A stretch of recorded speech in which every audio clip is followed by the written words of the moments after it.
Praise the lord. మన ప్రభును మన రక్షకుడైన యేసుక్రీస్తు వారి ఉన్నతమైన శక్తి కలిగిన నామంలో మీ అందరికీ మా హృదయపూర్వక వందనములు. ఈ రోజు దేవుని వాక్యము, శత్రువు బలమంతటి మీదను మీకు అధికారమును అనుగ్రహించి ఉన్నాను, ఏదియు మీకెంత మాత్రమో హాని చేయదు. లూకా సువార్త 10వ అధ్యాయము 19వ వచనము. I have given you authority, all the power of enemy, nothing will harm you. Look chapter 10 verse 19.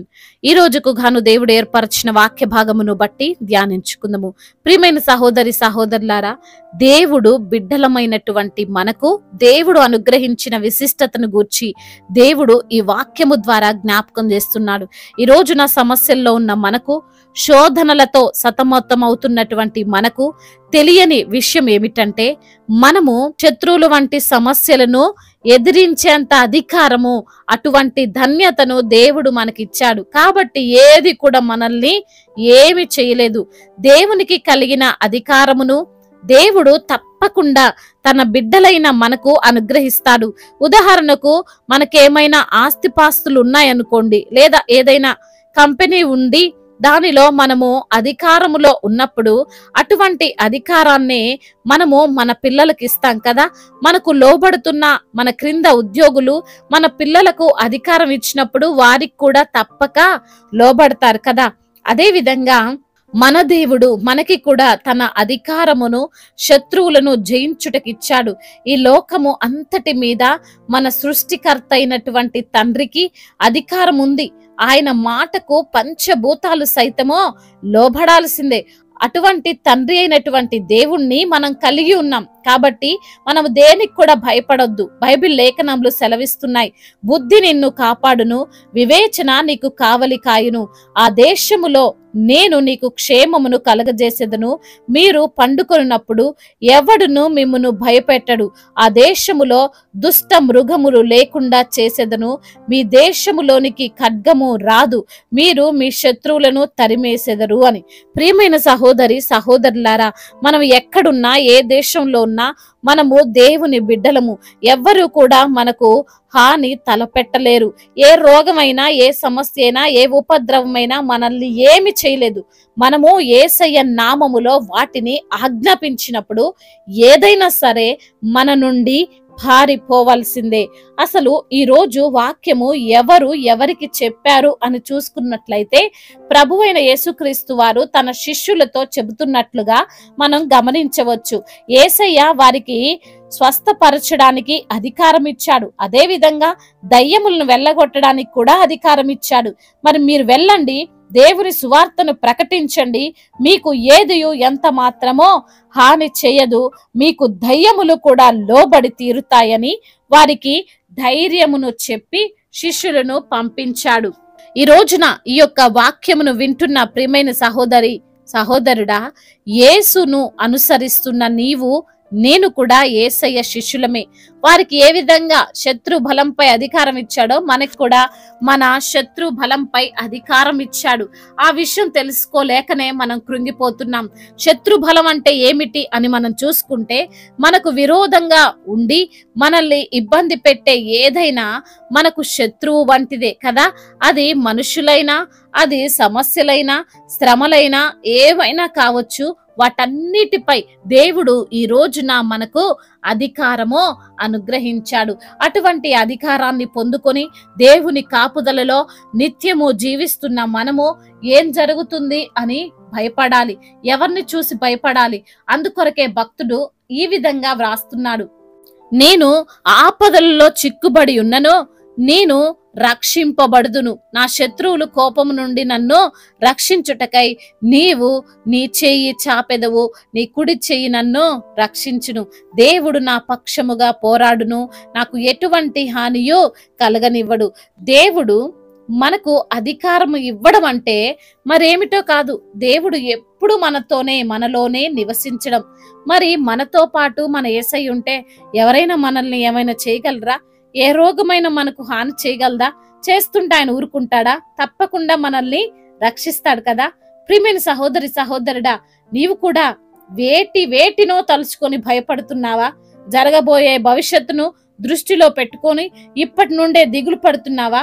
వారు నా మీదకి వస్తున్నారు, నా పైన కోర్టు కేసులు వేస్తున్నారు, నా బిడ్డల్ని ఏం చేస్తారో, నా కుటుంబాన్ని ఏం చేస్తారో, కొత్త రోగాలు వచ్చేస్తున్నాయట, అసలు అవి నన్ను ఏమైనా చేస్తాయేమో, పిల్లలు లేరని నన్ను నిందిస్తారేమో, సరైన చదువు లేదని నా ఉద్యోగం తీసివేస్తారేమో, రేపటి నుంచి నా బ్రతుకు తెరువు ఎలా అని ఇప్పటి నుంచే దుఃఖిస్తున్నావేమో. దేవుడు ఈ లేఖనము ద్వారా సెలవిచ్చిన విధంగా ఎవ్వరు కూడా నిన్ను ఏమీ చేయలేరు, కనీసం నీ దగ్గరికి కూడా వారు రాలేరు. ఎందుకంటే నీతో పాటు ఉన్నవాడు సర్వశక్తిమంతుడైన మన దేవుడు. కాబట్టి ఏ భయాలు కాని ఏ ఆందోళనలు కాని మనసులో ఉంచుకోకుండా పూర్ణ హృదయముతో పూర్ణ మనస్సుతో దేవునికి ప్రార్థించు. సమస్యలు వచ్చినప్పుడు దేవుడిచ్చిన ప్రార్థన అనే ఆయుధాన్ని యేసు నామములో ఉపయోగించు. యేసు నామములో ఉన్న శక్తి నిన్ను తప్పకుండా కాపాడుతుంది.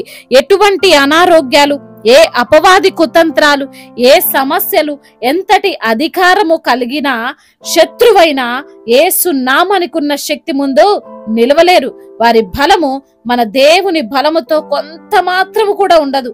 కాబట్టి మనల్ని ఏది కూడా ఏమి చేయలేదు. ఆయన మనకిచ్చిన అధికారం చొప్పున ఆయనకే ప్రార్థించు. నిశ్చయముగా శాంతి సమాధానాలతో జీవిస్తాం. దేవుడి మాటలను దీవించి మన హృదయములో ఫలింప చేయునుగాక.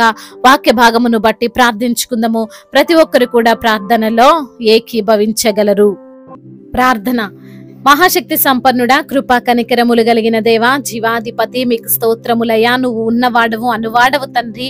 నీవు సర్వాధికారివైన దేవుడవయ్యా, మీకు స్తుతులు స్తోత్రములు చెల్లిస్తున్నాం ప్రభువా. అవును తండ్రి, ఈ రోజున వాక్యము ద్వారా మీరు మాతో మాట్లాడినటువంటి రీతిగా ప్రభువా, శత్రువు బలవంతటి మీదను మీకు అధికారము అనుగ్రహించి ఉన్నానంటున్న దేవుడవు. ఏది మీకు ఎంత మాత్రము హాని చేయదని మమ్మల్ని తండ్రి ధైర్యపరచి ఆదరించి బలపరిచిన మీ అమూల్యమైన మాటలను బట్టి మీకు స్తోత్రములయ్యా. ఈ రోజున ఏ సమస్యతో మేమున్నా, ఎటువంటి శోధనలు మేము అనుభవిస్తున్నా, మరి తండ్రి తెలియనటువంటి విషయం గురించి భయపడి బాధపడి దిగులు చెందుతున్నటువంటి మమ్మల్ని ప్రభువా ఎంతగానో సరిచేశారు ప్రభా. ఆ శత్రువు వంటి సమస్యలు అయ్యా మరి తండ్రి అవి మమ్మల్ని ఏమి చేయలేవని, అయా శత్రువుని ఎదిరించేంత అధికారము మీరు మాకు అనుగ్రహించి ఉన్నారని వాక్యము ద్వారా సూటిగా మీరు మాతో మాట్లాడిన విధానమును బట్టి వందనములు. ఈ రోజున ఎందరైతే బిడ్డలు ప్రభువా అయా వారికి ఉన్న కష్టమును బట్టి, వారికి ఉన్నటువంటి శోధనను బట్టి, వారికి ఉన్న సమస్యను బట్టి అయా దిగులు చెందుతూ అనారోగ్యము పాలైనటువంటి స్థితిలో బిడ్డలు ఉన్నారో వారిని తండ్రి మీరు తాకండి. వారికి సంపూర్ణ ఆరోగ్యము యేసు నామములో అనుగ్రహించండి ప్రభువా. అయా మరి తండ్రి హాస్పిటల్లో పడి ఉన్నటువంటి బిడ్డలను మీరు జ్ఞాపకం చేసుకోండి.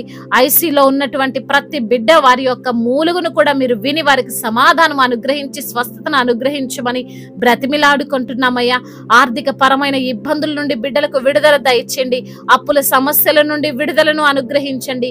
కుటుంబ పరమైనటువంటి విభేదాల నుండి తండ్రి ప్రతి బిడ్డకు విడుదల దయచేయండి అయ్యా. భార్య భర్తల మధ్య విభేదాలను తొలగించండి అయ్యా. అయ్యా మీరు జతపరిచినటువంటి జంటను ఏ మానవుడు కూడా విడదీయలేడు అంటున్నావు తండ్రి. మీరే సహాయం చేసి వారి కుటుంబములో శాంతిని, సమాధానాన్ని, నెమ్మదిని దయచేయండి. ముఖ్యంగా భార్య భర్తల మధ్య ఉన్న మనస్పర్ధలను కొట్టివేయండి తండ్రి. ఉద్యోగము లేని బిడ్డల కొరకు ప్రార్థిస్తుండగా అయా వారికి ఉద్యోగమును దయచేయండి ప్రభువా. ఉద్యోగము చేస్తున్న బిడ్డలకు ఏమైనా ఆటంకాలు ఉంటే వాటన్నిటి నుంచి విడుదల దయచేయండి. ప్రమోషన్ విషయంలో మీరు సహాయం చేయండి. ట్రాన్స్ఫర్ విషయంలో వారు అనుకున్న ప్రాంతంలో వారికి ట్రాన్స్ఫర్ అవ్వనట్లుగా కృప చూపించండి తండ్రి. అదే విధంగా గవర్నమెంట్ జాబ్స్ కొరకు అప్లై చేసినటువంటి ప్రతి బిడ్డకు తండ్రి వారు అనుకున్నటువంటి గవర్నమెంట్ జాబ్ ను దయచేయండి నా ప్రభువా. వారు రాస్తున్న ఎగ్జామ్ లో తగినటువంటి ప్రతిఫలాన్ని వారికి మీరు అనుగ్రహించమని బ్రతిమిలాడుకుంటున్నాం అయ్యా. అదే విధంగా ఎందరైతే బిడ్డలు ప్రభువా మరి తండ్రి రక్షణ లేక ఉన్నారో బిడ్డలందరికీ రక్షణ దయచేయండి తండ్రి. మారు మనసును అనుగ్రహించండి అయ్యా. అయ్యా మీ యొక్క నామాన్ని అంగీకరించే మనసును వారికి దయచేయండి తండ్రి. ఇంకా బాప్తిసం తీసుకొని బిడ్డల హృదయాలను మీరు ప్రేరేపించండి నా ప్రభ. అనాథలను అభాగ్యులను ఆదుకునే దేవుడు, తల్లిదండ్రులు లేని వారి పక్షముగా న్యాయము తీర్చే దేవుడు, ప్రతి బిడ్డకు మీరు తోడుగా ఉండండి. కోర్టు సమస్యలు, ల్యాండ్ సమస్యల నుండి మీరే విడుదలను అనుగ్రహించండి. న్యాయాధిపతివైన దేవుడవు తండ్రి, బిడ్డలకు మీరే తగినటువంటి న్యాయమును జరిగించండి. ఇల్లు లేని బిడ్డల కొరకు ప్రార్థిస్తుండగా వారికి సొంత గృహమును మీరు దయచేయండి నా ప్రభువా. పెన్షన్ రాని బిడ్డల కొరకు ప్రార్థిస్తుండగా తండ్రి మీరే వారిపైన కృప చూపించండి, వారిని మీరే పోషించమని బ్రతిమిలాడుకుంటున్నాం. అదే విధంగా నా ప్రభువా, ఎందరైతే బిడ్డలు ప్రభా ఈ రోజు నా తండ్రి ప్రయాణాల్లో ఉన్నారో వారి ప్రయాణం అంతటిని సుఖముగా సౌఖ్యముగా జరుగునట్లుగా కృప చూపించండి. అదే విధంగా తండ్రి సంతానము లేని బిడ్డలకు సంతానాన్ని దయచేయండి అయ్యా. మరి తండ్రి గర్భిణీ స్త్రీలను మీరు జ్ఞాపకం చేసుకుని తల్లి బిడ్డలకు క్షేమాన్ని దయచేయండి తండ్రి. డెలివరీ సమయంలో మీరే బిడ్డలకు తోడుగా ఉండమని వేడుకుంటున్నామయ్యా. అదే విధంగా నా ప్రభా ఇప్పుడే పుట్టిన చంటి బిడ్డలను మీరు జ్ఞాపకం చేసుకోండి, వారికి మంచి ఆరోగ్యాన్ని దయచేయమని బ్రతిమలాడుకుంటున్నాం. వృద్ధులను మీరు కాచి కాపాడండి, శారీరక బలాన్ని ఆధ్యాత్మిక బలాన్ని వారికి మీరు అనుగ్రహించండి తండ్రి. మా భారతదేశమును సమాధాన దేశముగా, ప్రేమ కలిగినటువంటి దేశముగా మీరు నిలువబెట్టండి ప్రభా. ఇతర దేశాల్లో ఉంటున్న ప్రతి బిడ్డకు మీరు తోడై ఉండండి, వారు చేస్తున్న పనులలో ఆశీర్వాదాన్ని దయచేయండి. అధికారులు మీరు దీవించండి, సమయోచితమైన జ్ఞానాన్ని వారికి మీరు అనుగ్రహించండి అయ్యా. మీ పరిచర్య జరిగిస్తున్న అయా సంఘ కాపరులను మీరు జ్ఞాపకం చేసుకోండి, సంఘానికి మీరు శిరస్సై ఉండమని వేడుకుంటూ తండ్రి ఇంకా చెప్పుకోలేనటువంటి బాధతో విరిగి నలిగిన హృదయముతో మొరపెడుతున్నారు, వారి మొరను మీరు ఆలకించమని బ్రతిమిలాడుకుంటూ తండ్రి ఇంతవరకు చేసిన ప్రార్థన అంతటిని మీ పాద సన్నిధిన చేర్చుకోమని మా నాథుడు సర్వశక్తిమంతుడు సజీవుడైన యేసుక్రీస్తు వారి బలమైన నామంలో ఈ ప్రార్థనను అడిగి వేడుకొని పొందుకొని ఉన్నాము మా ప్రియ పరలోకపు తండ్రి, ఆమేన్. ఈ రోజు పెళ్లి రోజు మరియు పుట్టినరోజు జరుపుకున్న వారందరిని దేవుడు దీవించి సకల మేలులతో, ఆశీర్వాదములతో, కృపాక్షేమములతో, శాంతి సమాధానముతో దేవుడు మిమ్మల్ని మీ కుటుంబాన్ని దీవించునుగాక. మీ యొక్క ప్రార్థన అవసరతలను మాకు తెలియజేయగలరు, మీ కొరకు మేము తప్పక ప్రార్థిస్తాము. మొదటిసారిగా మన యొక్క ఆదరణ వాక్యం చూస్తున్నట్లయితే తప్పకుండా సబ్స్క్రైబ్ చేసుకోగలరు. ఈ వాక్యం మీకు ఆశీర్వాదకరంగా ఉండినట్లయితే అనేకులకు కూడా ఈ వాక్యాన్ని పంపి మీరు కూడా దేవుని యొక్క రాజ్య సువార్తలో పాలిభాగస్తులు కావాలని దేవుని పేరిట మనవి చేసుకుంటున్నాను. May God bless you all. దేవుడు మిమ్మల్ని దీవించి బలపరిచి స్థిరపరచునుగాక.